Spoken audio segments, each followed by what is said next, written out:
The faint hum of fluorescent lights buzzed through the otherwise silent corridors of the Ashton Research Facility. Nestled on the outskirts of a forgotten town, the building stood as a relic of abandoned government projects, its once pristine walls now draped with layers of peeling paint and neglect. Marcus, the new night guard, leaned back in his chair, his flashlight resting lazily in his lap. It was his first week, and despite the foreboding aura of the place, the paycheck was too good to pass up. The job seemed simple: patrol the halls, check the security cameras, and ensure no trespassers wandered into the facility. Yet, from the moment Marcus stepped foot inside, an unshakable unease wrapped around him. The shadows in the corners seemed darker than they should have been, and the air carried a faint metallic tang that made his skin crawl. On the third night, it began. The clock in the security office ticked steadily, its rhythmic cadence a small comfort against the oppressive silence. Marcus flicked through the camera feeds, his eyes half-lidded with boredom, until movement caught his attention. On the screen displaying the eastern wing, a shadow darted across the frame. He rewound the footage, but the shadow was gone, leaving the corridor empty. He grabbed his flashlight and headed toward the eastern wing. The soles of his boots echoed on the cracked tile floors as he made his way through the labyrinthine halls. Each step seemed to amplify the eerie quiet, the only sound his own measured breaths. When he arrived at the corridor, he found nothing but rows of empty offices and a single overturned chair in one of the rooms. As he turned to leave, the sound of distant, muffled footsteps made him freeze. They were soft, irregular, and distinctly not his own. The flashlight trembled in his hand as he called out, "Hello? Is someone there?" His voice was swallowed by the heavy air, and the footsteps stopped. The following night, the activity escalated. The cameras began to flicker, static interrupting the feeds for brief moments. When the screens returned, things were out of place. A chair in a hallway that had been empty moments before, a door ajar that was previously shut. In the northern wing, Marcus swore he saw a figure standing at the end of a corridor, but when he blinked, it was gone. He told himself it was just the stress of the job playing tricks on his mind. But when he patrolled the northern wing, he found scratches gouged deep into the walls. They were jagged, as if made by claws, and accompanied by faint, damp footprints leading toward the storage area. Against his better judgment, Marcus followed them. The storage room was cavernous, filled with dusty crates and forgotten equipment. His flashlight swept across the space, illuminating nothing but shadows. He was about to leave when he heard it, a guttural, low growl that resonated from the darkness. It was not human. The sound rumbled through his chest, making the hairs on the back of his neck stand on end. He backed away slowly, but the growl turned into a snarl, and something heavy shifted in the dark. He ran. Back in the security office, he locked the door and stared at the monitors. The camera feed for the storage room was dark. The lens cracked as though something had struck it. On the other screens, movement flickered at the edges, fleeting shapes that darted just out of frame. He called his supervisor, but the line was dead, filled only with static. The final night was the worst. Marcus considered quitting, but convinced himself to stick it out, promising it would be his last shift. When he arrived, the air was colder, and the building seemed more alive, groaning and creaking as if it were breathing. The camera feeds were useless now, every screen filled with static. The sound of whispering began. At first, it was faint, indistinct murmurs that seemed to come from everywhere and nowhere. As the night wore on, the whispers grew louder, forming words he couldn't understand. They seemed to beckon him, pulling him toward the central laboratory, a place he'd been warned was off-limits. The door to the lab was ajar, light spilling out from within. Against every instinct, he pushed it open. The room was empty, save for a single, massive tank in the center, filled with murky liquid. Floating inside was a humanoid figure, its pale, featureless face pressed against the glass. Its eyes snapped open, meeting Marcus's. The whispers ceased. The lights in the facility went out, plunging everything into darkness. The sound of shattering glass echoed through the building, followed by the heavy thud of something wet hitting the floor. Marcus bolted, his flashlight swinging wildly as he ran through the pitch-black halls. Behind him, he heard the thing moving, its limbs scraping against the walls, its guttural growls now joined by wet, rasping breaths. He reached the exit, but the door wouldn't budge. Desperation clawed at him as he slammed his fists against the unyielding metal. A hot breath brushed against the back of his neck, and he turned to face the creature. It stood just inches away, towering over him, its twisted, sinewy form illuminated by the weak beam of his flashlight. Its mouth split open into a grotesque grin, revealing rows of jagged teeth. The last thing Marcus saw was its hand reaching for him, clawed fingers glinting in the dim light. The next morning, the day guard arrived to find the security office empty. The cameras were fried, the doors still locked, and Marcus's belongings untouched. The only trace of him was a single bloody handprint smeared across the central laboratory door. Story number 2. The storm outside raged with an intensity that seemed almost alive, battering the small, isolated museum where Claire worked as the night custodian. Thunder rolled overhead, shaking the walls, and rain lashed against the tall, arched windows that lined the exhibit halls. It was supposed to be a quiet night shift, just like all the others, but the growing dread in her chest told her this night was different. The museum housed an eclectic collection of artifacts from around the world, but none were as peculiar or unsettling as the centerpiece of the occult history exhibit, a full-length mirror with a tarnished silver frame. Locally known as the Wraith's Glass, it was rumored to have been the possession of a reclusive occultist who vanished under mysterious circumstances. Folklore whispered that anyone who stared too long into the glass might see their reflection move on its own. Claire didn't believe in ghosts or curses. She prided herself on her skepticism, dismissing the strange stories told by the other staff. Still, she found herself avoiding that exhibit whenever she could. The mirror made her uneasy in a way she couldn't explain. That night, as the storm reached its peak, the power cut out. The sudden darkness was suffocating, broken only by the occasional flashes of lightning that illuminated the museum in stark, eerie bursts. Claire fumbled for her flashlight, her pulse quickening. She radioed the front desk, but the static that came back was deafening. The museum's ancient architecture groaned under the pressure of the wind, but Claire swore she heard something else. Soft, deliberate footsteps echoing down the halls. She grabbed her flashlight and began her rounds, her steps cautious, her breath shallow. The beam of light cut through the dark, casting long, shifting shadows that seemed almost alive. She called out, "Hello? Is someone here?" Her voice was small and hesitant, swallowed by the vast emptiness of the museum. The footsteps stopped. Claire turned a corner and found herself facing the occult history exhibit. The mirror loomed at the center of the room, its frame glinting dully in the flashlight's beam. The air was colder here, and her unease blossomed into full-blown fear. She was about to turn and leave when she noticed something off, her reflection. The figure in the glass stared back at her, but its movements didn't match hers. When she raised her flashlight, her reflection smiled, a wide, toothy grin that didn't belong on her face. Claire stumbled back, her heart hammering in her chest, but the reflection stepped forward, pressing its palms against the inside of the glass. "No," she whispered, shaking her head. This couldn't be happening. It wasn't real. The reflection began pounding on the mirror, the sound deep and resonant, like distant thunder. Cracks spider-webbed across the surface of the glass, and with a final deafening shatter, the mirror exploded outward. Claire shielded her face, shards of silver slicing through the air. When she lowered her arms, the reflection was gone.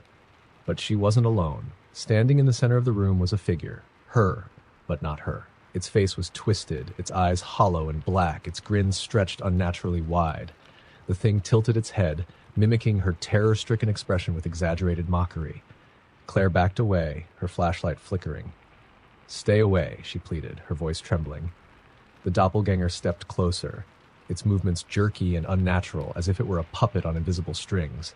It raised a hand, long, claw-like fingers reaching out. Claire ran, the beam of her flashlight bobbing wildly as she tore through the darkened halls. Behind her, she heard the thing following, its footsteps a grotesque parody of her own. The sound grew louder, closer, until she swore it was right behind her. She reached the security office and slammed the door shut, bolting it with trembling hands. The radio on the desk crackled to life, and a distorted voice whispered her name, drawing it out in a low, sing-song tone. "Claire, Claire." The lights flickered back on, but the relief was short-lived. On the monitors, every camera showed the same image. The doppelganger standing outside the office, staring directly at the lens. Its grin stretched wider than ever, splitting its face like a grotesque mask. A pounding began on the office door, heavy and relentless. The wood groaned under the force, and Claire's mind raced for an escape. She backed into a corner, clutching her flashlight like a weapon. The door burst open, and the last thing Claire saw was her own twisted face lunging toward her, its hollow eyes gleaming with malice. When the day staff arrived the next morning, they found the security office empty. The mirror was shattered, its frame blackened as though burned. In its place was a new reflection, one that didn't belong to anyone who worked there. A face smiled back from the shards, a face twisted in eternal, malevolent glee. Story number 3. The old Willow Creek Asylum had been abandoned for decades, a crumbling relic of a bygone era. Yet, for reasons no one could understand, it still drew people in, urban explorers, thrill-seekers, and the occasional unfortunate soul who never returned. Tonight, it was a dare that brought Jackson there. His friends had bet him $200 to spend the night inside, and with bills piling up, he couldn't resist. Armed with a flashlight, a backpack of supplies, and his phone for proof, Jackson crossed the rusted gates as the wind howled through the trees. The asylum loomed ahead, its broken windows like empty eyes staring down at him. The front door creaked ominously as he pushed it open, revealing a dark hallway lined with peeling wallpaper and the faint scent of mildew. He set up camp in what had once been the common room.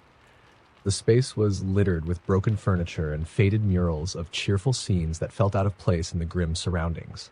As the hours ticked by, the initial thrill wore off, replaced by an oppressive silence that seemed to press against his ears. He busied himself by taking videos, narrating his adventure to keep his nerves at bay. Around midnight, the first strange sound reached him, a faint tapping like fingernails on glass. Jackson froze, his flashlight aimed at the boarded-up windows. The tapping grew louder, more insistent, and then stopped abruptly. He laughed nervously, chalking it up to the wind. But the wind didn't whisper his name. Jackson. The voice was soft, almost tender, but unmistakably coming from somewhere deeper in the building. Every instinct screamed at him to leave, but he couldn't show up empty-handed after bragging to his friends. He grabbed his flashlight and ventured into the hallway, his steps slow and cautious. "Hello?" he called out, his voice cracking. "Is someone there?" The silence that followed was worse than the voice. He moved toward the direction of the sound, his flashlight sweeping over graffiti-covered walls and broken doors. As he passed an open doorway, his light caught something, a fleeting shadow that darted out of sight. He spun around, his pulse hammering in his ears, but the hallway was empty. "Probably a rat," he muttered to himself, though he didn't believe it. He found himself in the old patient wing. The air was colder here, the smell of decay stronger. The long hallway stretched endlessly before him, lined with doors to tiny rooms that had once housed the asylum's most troubled residents. Many of the doors were ajar, revealing tattered beds and scribbles on the walls. The whispering started again, faint and overlapping, as though dozens of voices were speaking at once. They came from every direction, growing louder with each step he took. Jackson's flashlight began to flicker, the beam of light struggling against the oppressive darkness. One of the doors slammed shut behind him with a deafening crash. He spun around, his flashlight shaking, and saw something standing at the far end of the hallway. It was tall and gaunt, its pale skin stretched tightly over bones. Its head was tilted at an unnatural angle, and its eyes gleamed with a sickly yellow light. It moved toward him in short, jerking steps, its limbs bending in ways that defied anatomy. Jackson stumbled back, his breath hitching as panic set in. He turned and ran, the sound of its uneven steps following close behind. He bolted into a room and slammed the door, pressing his weight against it. The handle rattled violently as the thing tried to get in. Then, the rattling stopped. Silence. Jackson dared to exhale, his chest heaving.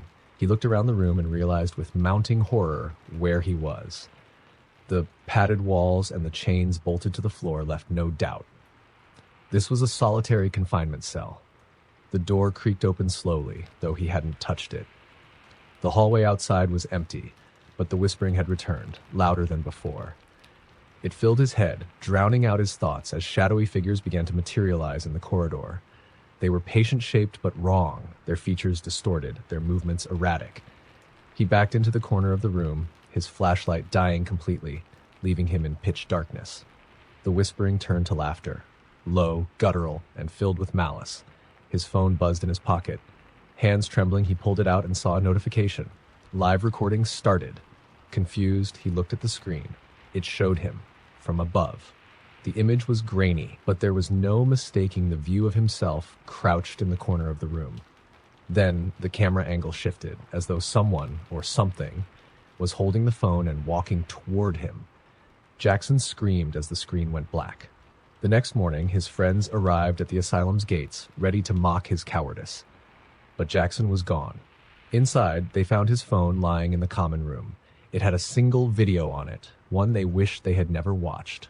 The final moments showed Jackson's terrified face as something unseen dragged him into the darkness. His screams echoed long after the video ended. Story number 4. The Treadwell mine had been sealed off for years, after a collapse claimed the lives of 20 workers. Locals called it cursed, warning of strange lights and whispers that emanated from the entrance on moonless nights. When Ethan, a freelance photographer chasing a quick thrill and an exclusive story, decided to document the site, he dismissed the warnings as nothing more than small-town superstition. The mine entrance gaped like a mouth in the hillside, its rotting wooden beams barely holding up the structure. Ethan set up his camera and adjusted the flashlight strap to his helmet. The air was damp, carrying a faint metallic tang of rust and something sharper, something he couldn't quite place. He entered the mine, his boots crunching on the loose gravel. The deeper he ventured, the more the outside world seemed to vanish, swallowed by the oppressive weight of earth and stone. His footsteps echoed in the confined space, the sound bouncing back in distorted fragments. The first hour was uneventful. He took photos of rusted tools left behind, abandoned carts, and the crumbling walls. But then he noticed something strange, an odd vibration in the air, subtle but unmistakable. It was faint at first, like a distant hum, but it grew louder as he moved deeper into the mine. He stopped to check his camera. As he reviewed the photos, he froze. In the frames, faint, glowing figures stood in the shadows, barely discernible but undeniably there. He whipped his flashlight around, illuminating nothing but rock and emptiness. His breath quickened. It had to be a trick of the light, he told himself, a flaw in the camera. The hum turned into whispers. Low and guttural, the voices seemed to come from everywhere at once, overlapping and growing louder. They spoke in a language he couldn't understand, their tones urgent and menacing. His flashlight flickered, plunging him into momentary darkness before stabilizing again. "Hello?" Ethan called out, his voice trembling. It echoed back, but something was wrong. His echo repeated a second too late, as though mimicked by another voice. Panic clawed at his chest, but he pressed on, determined not to turn back. He reached an old lift shaft, its cables long since rusted and snapped. On the ground was a mangled hard hat smeared with dried blood. Nearby, the walls were scratched with deep grooves, as though clawed by something desperate to escape. He turned to leave, but the tunnel behind him was no longer empty. A figure stood there, partially obscured by the darkness. It wore tattered clothes that seemed to float unnaturally, its head tilted at an impossible angle. Its eyes glowed faintly, reflecting the beam of his flashlight. "Are you okay?" Ethan stammered, though every fiber of his being screamed at him to run. The figure stepped forward, its movements slow and deliberate. Ethan backed away, his flashlight trembling. The whispers intensified, now joined by faint cries of pain. He tripped over a loose stone and fell hard, his flashlight rolling out of reach. In the dim, erratic beam, he saw the figure clearly. It was a miner, or what was left of one. Its flesh was stretched thin, its face frozen in an expression of eternal agony, its jaw hanging slack as though mid-scream. Ethan scrambled to his feet and ran, his camera bouncing against his chest. The whispers chased him, morphing into guttural growls. Shadows flitted along the tunnel walls, impossibly fast, always just out of reach. His legs burned, but he didn't dare stop. The tunnel forked unexpectedly, and he skidded to a halt, unsure which path to take. A sudden, bone-chilling scream echoed from the left passage, followed by the sound of heavy footsteps coming his way. He bolted down the right tunnel, his lungs heaving with every step. The passage narrowed, forcing him to crouch. The walls seemed to close in around him, and the air grew heavier, almost suffocating. Ahead, he saw a faint glow. Hope flared in his chest. It had to be the exit. He pushed forward, desperate to escape. As he rounded the corner, he realized his mistake. The glow wasn't daylight. It was the pale, flickering light of lanterns held by a dozen ghostly miners. They stood in a loose circle, their hollow eyes fixed on him. Behind him, the footsteps grew louder. Ethan turned, and there it was, the thing that had been following him. It wasn't alone anymore. More figures emerged from the shadows, their guttural voices rising in a cacophony that drowned out his thoughts. He was surrounded. The lanterns extinguished all at once, plunging the tunnel into complete darkness. Ethan's screams echoed briefly, then stopped. The next morning, the local sheriff found Ethan's car parked outside the mine, but there was no sign of him. His camera was discovered at the entrance, its memory card intact. The photos told a chilling story. Each frame grew darker and more distorted, the figures in the shadows becoming clearer and more menacing. The final image was of Ethan himself, staring into the lens, his face pale and terrified. Behind him stood the miner, its glowing eyes fixed on the camera, its hand reaching for his shoulder. Ethan was never seen again. Story number 5. The small fishing village of Black Hollow was known for its quiet shores, thick fog, and an ancient lighthouse perched on the cliffs. The lighthouse had been decommissioned for decades, its light extinguished and its keeper's house left to decay. Locals avoided it, whispering of strange occurrences and eerie sounds that drifted across the water on stormy nights. But to Elena, a journalist chasing supernatural stories, it was the perfect subject for her next article. She arrived on a gray, overcast afternoon, the ocean restless below. With a backpack of supplies and a camera slung around her neck, Elena made her way up the rocky path leading to the lighthouse. Its weathered structure loomed ahead, its windows like dark, accusing eyes. The front door was ajar, hanging by a single hinge. Inside, the air was damp and smelled of salt and decay. Dust coated every surface and cobwebs draped across furniture, long forgotten. She set up her recording equipment in the main room, the echoes of her movements unsettling in the hollow space. Elena began her investigation by narrating into her recorder. The Black Hollow Lighthouse, abandoned for 50 years, is said to be haunted by the ghost of its last keeper, Harold Grayson, who vanished without a trace.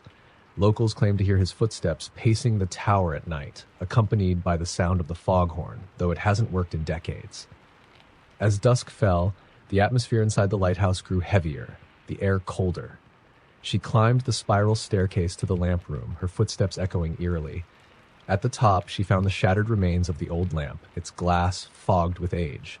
The view outside was bleak, the horizon swallowed by a dense wall of fog. Then she heard it, the low, mournful wail of the foghorn. It reverberated through the lighthouse, shaking the walls. Her blood ran cold. She fumbled with her camera, capturing the empty, lifeless machine that shouldn't have been capable of making a sound. The fog thickened, creeping inside through cracks in the walls. It swirled around her, carrying a faint whisper. At first, she thought it was the wind, but the words grew clearer. "Why did you come here?" She spun around, the beam of her flashlight cutting through the mist. Nothing. Her heart pounded as she descended the stairs, the whispers following her, growing louder with each step. Back in the main room, she played the recording she had taken earlier, hoping to catch evidence of the foghorn. Instead, she heard something else. Beneath her voice, another voice murmured softly, distorted but unmistakably human. "Leave." Her hands shook as she rewound the tape, but before she could listen again, the front door slammed shut with a deafening crash. She ran to the door, yanking at it, but it wouldn't budge. The whispers had become a chorus, swirling around her, their words incomprehensible but filled with malice. From the corner of her eye, she saw a figure standing at the base of the stairs. It was tall and shadowy, its features obscured, but its presence was oppressive. It tilted its head as if studying her. Elena's flashlight flickered and died, plunging the room into darkness. The fog began to take form, coiling and twisting until it resembled faces. Anguished, screaming faces that surrounded her. She stumbled back, her breath coming in short gasps. The shadowed figure moved closer, its steps deliberate and heavy, the sound echoing in the confined space. Elena grabbed her camera and blindly snapped photos, the flash momentarily illuminating the room. In those brief moments of light, she saw the figure clearly. It was Harold Grayson, or what was left of him. His face was pale and bloated, his eyes sunken and black. Seaweed clung to his waterlogged body, and his mouth gaped open in a silent scream. She fled up the stairs, the only escape she could think of, the shadow following close behind. The whispers turned to screams, and the fog seemed alive, grabbing at her legs, slowing her down. She reached the lamp room and slammed the door shut, pressing her back against it. The room was stifling, the air thick with the acrid scent of salt and rot. The foghorn blasted again, so loud it made her ears ring. She looked toward the shattered lamp and froze. Harold was there, his hands pressed against the glass, his dead eyes staring straight at her. The door behind her groaned as unseen hands pushed against it. The whispers crescendoed into a deafening roar, and the last thing Elena saw before the glass shattered inward was Harold's twisted smile. The next morning, the fisherman of Black Hollow found her car still parked by the cliffs. The lighthouse was silent, its door locked tight. No one dared to enter. Weeks later, her camera washed ashore, encrusted with salt and barnacles. The photos inside told the story. Blurry, chaotic images of the fog, the shadow, and Harold's haunting face. The final image was taken from the top of the lighthouse facing the sea, showing two figures standing together in the mist, Elena and Harold, both staring directly at the camera. Story number 6. The old train station on the edge of town had been abandoned for decades, a crumbling monument to a time when steam engines roared through the valley. Locals called it the Midnight Depot, claiming that on certain nights, a phantom train would arrive, its whistle piercing the stillness. Those foolish enough to board, they said, were never seen again. Eli was skeptical. As an amateur paranormal investigator, he thrived on debunking urban legends. Armed with a digital recorder, a flashlight, and a thermal camera, he decided to spend the night at the depot, determined to capture evidence, or prove the stories false. The station was a shadow of its former self, its once grand facade cracked and overgrown with ivy. The air was still, heavy with the scent of damp wood and rust. The large clock above the entrance was frozen at 12:03, its hands covered in grime. Inside, the waiting area was a graveyard of broken benches and shattered windows. Faded posters for long-defunct rail lines hung crooked on the walls. Eli set up his equipment and began narrating into his recorder. "Midnight Depot," he said, his voice echoing in the empty hall. "A hub of ghost stories and local superstition. Tonight, we'll see if there's any truth to the tale of the phantom train." As the night wore on, the temperature seemed to plummet. Eli checked his thermal camera but saw nothing unusual. He wandered onto the platform, where weeds sprouted between the cracked concrete. The tracks stretched into the darkness, overgrown and forgotten. The only sound was the occasional rustle of the wind. Then, faintly, he heard it, a low, distant whistle. Eli froze, his pulse quickening. He glanced at his watch, 11:59. His skepticism wavered as the sound grew louder, accompanied by the rhythmic clatter of wheels on tracks. The ground beneath him began to tremble. The flashlight beam wavered in his unsteady hands as a light appeared in the distance. It grew brighter, cutting through the darkness like a blade. A train was coming, but that was impossible. The tracks were unusable. No trains had run on them for over 50 years. The train emerged from the darkness, its black engine gleaming in the moonlight. Steam hissed from its sides, and its windows glowed faintly. The whistle screamed, deafeningly close, and the train came to a stop at the platform with a metallic screech. Eli stood frozen, his breath visible in the frigid air. The train's doors opened with a soft hiss, revealing an interior that seemed untouched by time. Warm light spilled out, and faint music drifted from within. A haunting melody played on a crackling gramophone. "Welcome aboard," a voice rasped. Eli turned to see a figure standing at the far end of the platform. It was the conductor, dressed in a tattered uniform that looked more like a relic than clothing. His face was gaunt, his eyes shadowed hollows. He raised a skeletal hand and motioned for Eli to board. Eli stepped back, shaking his head. "No way," he muttered, his voice trembling. He raised his camera to document the scene, but the screen only showed static. The recorder in his pocket hissed with white noise. The conductor tilted his head, his hollow eyes narrowing. The doors of the train began to close, but before they shut completely, Eli caught a glimpse of the passengers. They were pale and silent, their eyes vacant, their mouths frozen in expressions of despair. One of them turned toward him, a young woman with a tear-streaked face, and mouthed a single word: "Run." The whistle blared again, louder this time. shaking the platform. The train began to move, slowly at first, then faster, until it vanished into the darkness as suddenly as it had appeared. The ground stopped trembling, and the air grew still once more. Eli stood there, his mind racing. He had to leave. He grabbed his gear and hurried back through the station, but as he reached the entrance, he froze. The clock above the doorway now read 12, 12. Its hands ticked forward with a metallic click. Behind him, the whistle screamed again. This time it came from inside the station. Eli turned, his flashlight flickering, and saw the conductor standing at the far end of the hall. He was smiling now, his teeth sharp and glinting in the dim light. "Your turn," the conductor said, his voice echoing unnaturally. The flashlight died, plunging Eli into darkness. His screams were swallowed by the sound of the approaching train. The next morning, the station was as silent and empty as ever. Eli's equipment was found scattered on the platform, his camera screen still showing static. The only new addition was a single photograph printed in eerie clarity, left on the cracked bench in the waiting area. It showed Eli standing at the train doors, the conductor's skeletal hand gripping his shoulder, his face frozen in terror as he was pulled aboard. Story number 7. The town of Red Pines had a rule, one that everyone followed without question: never go into the forest after sundown. The forest loomed on the outskirts, its dense trees forming a wall of darkness even during the day. People whispered about strange lights flickering between the trees, shadowy figures that didn't belong, and a chilling hum that could drive a person mad. Every now and then, someone would ignore the warnings, wander in after dark, and never come out. Caitlin didn't believe the stories. A freelance photographer, she had spent years documenting places steeped in local legends, and Red Pines was her latest project. She arrived with her camera, a flashlight, and a sense of confidence that would soon betray her. It was dusk when she reached the forest's edge. The air was heavy and still, the chirping of crickets fading into silence as the last rays of sunlight disappeared.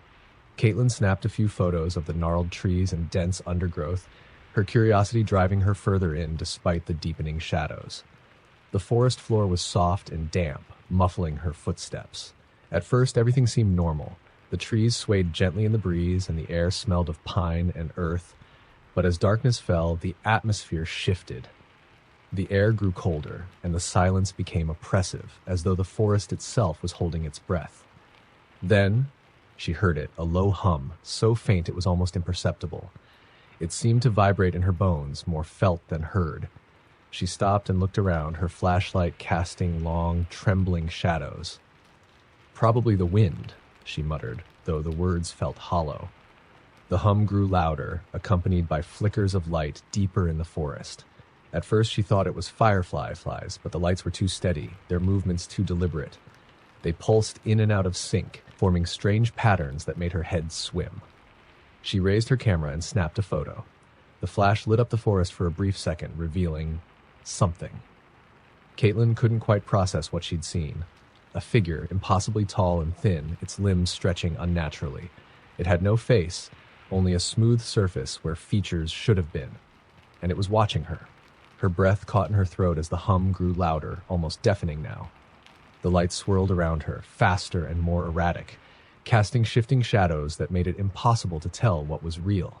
She stumbled backward, her flashlight flickering as panic set in. "Who's there?" she shouted, her voice trembling. The hum stopped abruptly, replaced by a deep, resonant silence, and then a voice, low and distorted as though spoken through water, whispered her name. Caitlin. Her legs felt like lead, but she forced herself to move, turning and running blindly through the forest. The trees seemed to close in around her, their branches clawing at her clothes and skin. The lights followed, weaving through the trees like predators, always just behind her. She tripped on a root and fell hard, her camera skidding out of reach. As she scrambled to her feet, the hum returned, now so loud it made her ears ring. She looked up and froze. The figure was there, standing mere feet away. Its limbs stretched impossibly long, its featureless head tilted as though studying her. The lights swirled around it, illuminating its grotesque form. She backed away, tears streaming down her face, but it moved faster, its legs bending at unnatural angles as it closed the distance. Its outstretched hand reached for her, fingers elongating like tendrils. The hum became a roar, and Caitlin screamed as everything went black. Days later, A group of hikers found Caitlin's camera near the forest's edge. There was no sign of her, but the camera still had battery life and was filled with photos. Most were of the forest, unremarkable and mundane until the final few. The last photo showed Caitlin, her face twisted in terror as shadowy tendrils wrapped around her. Behind her, the figure loomed, its featureless head glowing faintly in the light of the camera flash. The hikers turned the camera over to the authorities, but no one dared to investigate further. The forest remained silent, its dark secrets untouched. And at night, the hum continued to echo through the trees, as if calling for its next visitor. Story number 8. The Blackmore Asylum had been abandoned for years, its reputation steeped in darkness and tragedy. Locals spoke of unexplainable screams heard from within its crumbling walls and shadows that moved when no one was there. Once home to the most disturbed patients, the asylum was rumored to have housed experiments far beyond the ethical boundaries of medicine. Adrian, a thrill-seeking urban explorer, was drawn to it like a moth to a flame. Armed with a flashlight, a camera, and a voice recorder, he entered the asylum one cold, misty evening. The building loomed against the night sky, its shattered windows like empty eye sockets, its brickwork streaked with years of neglect. The heavy oak doors groaned as Adrian pushed them open, revealing a vast lobby coated in dust. Wheelchairs sat abandoned, their wheels rusted and locked. A nurse's station stood at the center, its glass barrier shattered, leaving jagged edges. The air was heavy with the scent of mildew and something faintly metallic. Adrian turned on his recorder. "Blackmore Asylum," he whispered, his voice echoing faintly. "Let's see if the ghosts here have something to say." He walked deeper into the asylum, the beam of his flashlight revealing hallways lined with decaying patient rooms. Scratched into the peeling paint of the walls were words and symbols, some crude, others disturbingly intricate.